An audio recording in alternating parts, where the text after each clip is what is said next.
जय हिंद साथियों। 76वां गणतंत्र दिवस की आप सबको ढेर सारी शुभकामनाएं। पूरा देश गणतंत्र दिवस मना रहा है। आपको पता है कि आखिर क्यों 26 जनवरी को ही गणतंत्र दिवस मनाया जाता है? आखिर वे कौन सी पुण्य आत्माएं रही हैं जिन्होंने भारत के संविधान निर्माण में एक विशेष भूमिका निभाई है? आज की क्लास में हम उन सभी के बारे में विस्तार पूर्वक जानेंगे। सबसे पहले हम जानते हैं कि 26 जनवरी को गणतंत्र दिवस मनाने के पीछे का इतिहास क्या है और आखिर भारत के संविधान को 26 जनवरी को ही क्यों लागू किया गया, जबकि आपको पता है कि संविधान सभा के द्वारा 26 नवंबर 1949 को संविधान का अंगीकरण कर लिया गया था। फिर भी संविधान सभा ने लगभग 2 महीने का एक लंबा इंतजार किया और अंततः 26 जनवरी 1950 को भारत के संविधान को लागू किया गया। भारत का संविधान भारत का मूलभूत दस्तावेज है जिससे पूरे देश की व्यवस्था का संचालन होता है। भारत में अगर कुछ भी सर्वोच्च है तो वो देश का संविधान है, यानी संविधान से बड़ा कोई भी नहीं है। हर कुछ संविधान के दायरे में है। भारत के संविधान को बनाने का काम संविधान सभा ने किया। संविधान सभा कुल 2 वर्ष 11 महीने और 18 दिन का समय खर्च की और इतने समय के उपरांत उसने एक विस्तृत विचार विमर्श के उपरांत एक संविधान तैयार किया। एक ऐसा संविधान, एक अनोखा संविधान जो देश के सभी वर्गों के हितों को सुरक्षित करता है। चाहे भारत में किसी जाति, किसी वर्ग, किसी धर्म, किसी संस्कृति, किसी भी क्षेत्र से आते हों, हर किसी का ख्याल रखता है, सबको साथ लेकर चलने की बात करता है। वो भारत का अनोखा संविधान है। साथियों, संविधान सभा ने 26 नवंबर 1949 को संविधान का अंगीकरण कर लिया था और इस दिन को हम संविधान दिवस के तौर पर मनाते हैं। लेकिन संविधान सभा ने लगभग 2 महीने का लंबा इंतजार किया और इस इंतजार के उपरांत अंततः 26 जनवरी 1950 को भारत के संविधान को लागू किया गया। आखिर 26 जनवरी का ऐसा क्या महत्व रहा था? आपको बता दूं साथियों, कांग्रेस पार्टी जो कि स्वतंत्रता संग्राम की आंदोलन में शामिल रही थी, उस कांग्रेस के द्वारा 1929 में लाहौर अधिवेशन के दौरान पूर्ण स्वराज्य को स्वीकार किया गया तथा 26 जनवरी 1930 को देश में पहली बार स्वाधीनता दिवस मनाया गया था। स्वाधीनता दिवस का महत्व है, हम भारतीयों ने अपने आप को स्वतंत्र घोषित कर दिया था। हालांकि अंग्रेजों से आजादी हमें 15 अगस्त 1947 को प्राप्त हुई, लेकिन पहले ही हम भारतीयों ने 26 जनवरी 1930 को स्वतंत्र होने की घोषणा कर दी थी। इसीलिए 26 जनवरी का भारतीयों के जीवन में बहुत ही ज्यादा महत्व था और इसी वजह से 26 जनवरी को ही देश का संविधान लागू किया गया। जैसे इस देश का संविधान लागू हुआ, भारत एक गणतांत्रिक राष्ट्र के रूप में उभर कर आया, गणतंत्र बन गया। तो ये तो था 26 जनवरी का इतिहास। अब जानते हैं कि जब भारत का संविधान बनकर तैयार हुआ, उस संविधान में एक प्रस्तावना, 395 अनुच्छेद, 22 भाग और 8 अनुसूचियां शामिल थीं। लेकिन वर्तमान के संविधान की अगर बात करें तो उसके अंतर्गत एक प्रस्तावना, 25 भाग, 444 से अधिक अनुच्छेद और इसके अंतर्गत देखने को मिलता है कि 12 अनुसूचियां शामिल हैं। लेकिन एक जानने की बात है साथियों कि आखिर वे कौन से लोग थे जिन्होंने भारत के संविधान के निर्माण में विशेष भूमिका निभाई। आपको मैं बता दूं, भारत के संविधान को बनाने का काम संविधान सभा ने किया है। संविधान सभा में कुल 389 सदस्य रहे थे। हालांकि जब 15 अगस्त 1947 को देश का विभाजन हो गया तब सदस्यों की संख्या कम हो गई थी, लेकिन शुरुआती समय में 389 मेंबर थे, जिनमें से 15 महिलाएं भी शामिल थीं। उन 15 महिलाएं जिन्होंने इस अनोखे देश के अनोखे संविधान के प्रारूप और निर्माण में विशेष भूमिका का निर्वहन किया है। तो आइए जानते हैं साथियों उन महापुरुषों के बारे में जिन्होंने भारत के संविधान को बनाने में एक विशेष भूमिका का निर्वहन किया है। उसके पहले जान लेते हैं कि जब संविधान निर्माताओं के द्वारा भारत के संविधान को बनाया गया, उन्होंने भारत के लिए किस प्रकार का सपना देखा था, किस प्रकार के भारत के भविष्य को वो देख रहे थे। और ये बात हमें कहां से पता चलती है? तो संविधान के प्रस्तावना से पता चलती है। जब आप संविधान की प्रस्तावना को पढ़ते हो तब आप समझ पाओगे कि प्रस्तावना क्या कहता है। प्रस्तावना हम भारत के लोग शब्द से शुरू होता है। हम भारत के लोग भारत को एक संपूर्ण प्रभुत्व संपन्न, समाजवादी, पंथनिरपेक्ष, लोकतांत्रिक गणराज्य बनाने के लिए, यानी कि संविधान निर्माताओं ने ये स्वप्न देखा कि भारत एक ऐसा शासन प्रणाली होना चाहिए जहां शक्ति अंतिम रूप से जनता में निहित होना चाहिए। और ये बात संविधान की प्रस्तावना व्यक्त भी करती है। आप प्रस्तावना के प्रथम शब्द को पढ़िए, हम भारत के लोग, और अंतिम शब्द को पढ़िए। अपनी इस संविधान सभा में आज तारीख 26 नवंबर 1949 मिति मार्गशीर्ष शुक्ल सप्तमी संवत 2006 विक्रमी को एतद द्वारा इस संविधान को अंगीकृत, अधिनियमित और आत्मार्पित करते हैं, जो यह बताता है कि यह संविधान देश की जनता की अभिव्यक्ति है। इस देश में अंतिम रूप से शक्तिशाली देश की जनता है। देश की संप्रभुता जनता में निहित होती है और जनता ने यह संप्रभुता को संविधान में निहित किया है और इसी संविधान के अनुसार पूरे देश के शासन व्यवस्था का संचालन किया जाता है।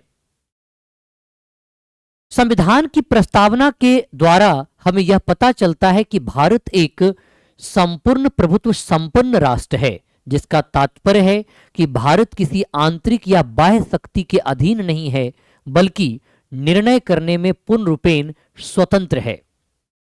संविधान की प्रस्तावना ही बताता है कि भारत एक धर्मनिरपेक्ष राष्ट्र है, यानी कि राज्य का अपना कोई धर्म नहीं है और यहां सभी धर्मों का सम्मान होता है। समाजवादी व्यवस्था की बात करता, समाजवादी व्यवस्था जिसका तात्पर्य है सबको साथ लेकर चलने की व्यवस्था, सबका साथ सबका विकास, यानी कि समाज के सबसे अंतिम छोर पर खड़े व्यक्ति का भी भलाई होना चाहिए, उसका भी कल्याण होना चाहिए, यानी कि ये देश सबका है। यह विचार समाजवाद का विचार तय करता है, बताता है। साथ ही साथ लोकतांत्रिक गणराज्य से यह स्पष्ट होता है कि भारत में जनता का शासन है और गणराज्य से पता चलता कि भारत में कोई भी पद वंशानुगत नहीं है, यानी कि राजा का बेटा राजा नहीं बनेगा, बल्कि यहां समाज के अंतिम छोर पर खड़ा व्यक्ति कोई भी व्यक्ति हो, चाहे वो किसी जाति, धर्म, मूल वंश, धर्म से संबंध रखता हो, देश के सर्वोच्च पद संविधान के अंतर्गत राष्ट्रपति बनने का वो हक रखता है। ये बात कहां से पता चलती है? संविधान की प्रस्तावना से पता चलती है। प्रस्तावना देश के नागरिकों को सामाजिक, आर्थिक और राजनीतिक न्याय देने की बात करता है, सभी के लिए अभिव्यक्ति जैसी स्वतंत्रता की बात करता है, बंधुता की बात करता है। तो कुल मिलाकर आप समझिए कि हमारे संविधान निर्माताओं ने एक ऐसे संविधान की रचना किया है जिसमें सभी के हित समाहित हैं, सभी के हित सुरक्षित हैं। तो आइए जानते हैं उन पुण्य आत्माओं के बारे में। सबसे पहले दो पुण्य आत्माएं, एक देश के प्रथम प्रधानमंत्री और चाचा के नाम से जाना जाने वाले प्रधानमंत्री पंडित जवाहरलाल नेहरू हैं, जबकि दूसरे शख्स संविधान के पिता के तौर पर जाने जाने वाले डॉक्टर भीमराव अंबेडकर हैं।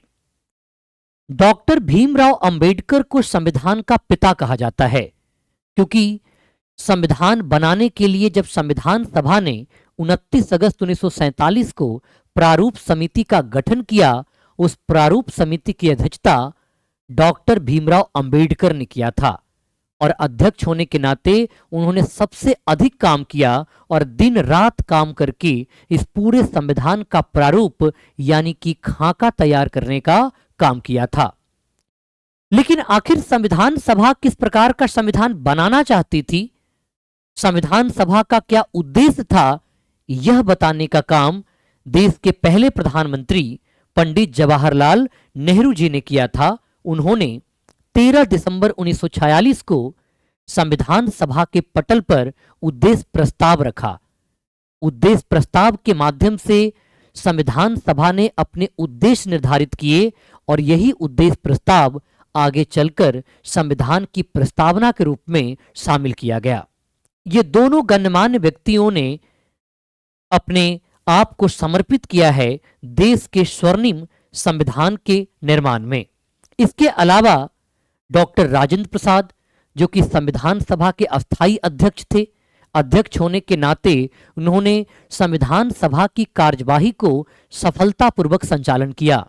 तभी तो 165 बैठकें हुई, 11 सत्र हुए और अंततः भारत के संविधान का निर्माण कर लिया गया। बीएन राव की भूमिका कम नहीं है। बीएन राव वे शख्स हैं जिन्हें संविधान के संवैधानिक सलाहकार के तौर पर जाना जाता है।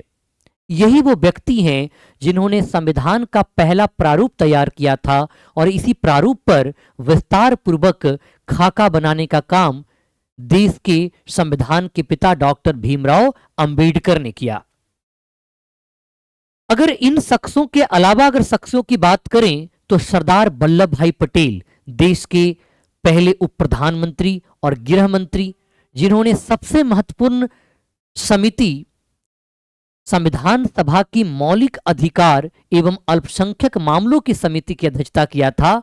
आज जो मौलिक अधिकार है आपके पास, जो आपको राज्य के मनमाने कार्यवाहियों के विरुद्ध सुरक्षा प्रदान करता है, उस मौलिक अधिकार को तय करने वाली समिति की अध्यक्षता सरदार वल्लभ भाई पटेल जी ने किया था। मौलाना अबुल कलाम आजाद, के मुंशी, अल्लादी कृष्ण स्वामी अय्यर, गोपाल स्वामी आयंगर, एन माधवराव, टीटी कृष्णामाचारी, ऐसे कई गणमान्य व्यक्ति हैं। लिस्ट पूरी नहीं है क्योंकि इस श्रृंखला में 389 सदस्य शामिल थे।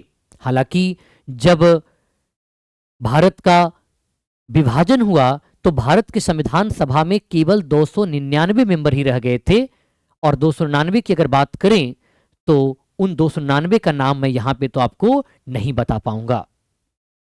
इसके अलावा हम बात करते हैं उन महिलाओं की, क्योंकि ऐसा नहीं है कि महिला शक्ति आज सक्रियता के साथ समाज में अपना योगदान दे रही है, बल्कि सदियों से महिला शक्ति अपनी सक्रियता का योगदान दे रही है।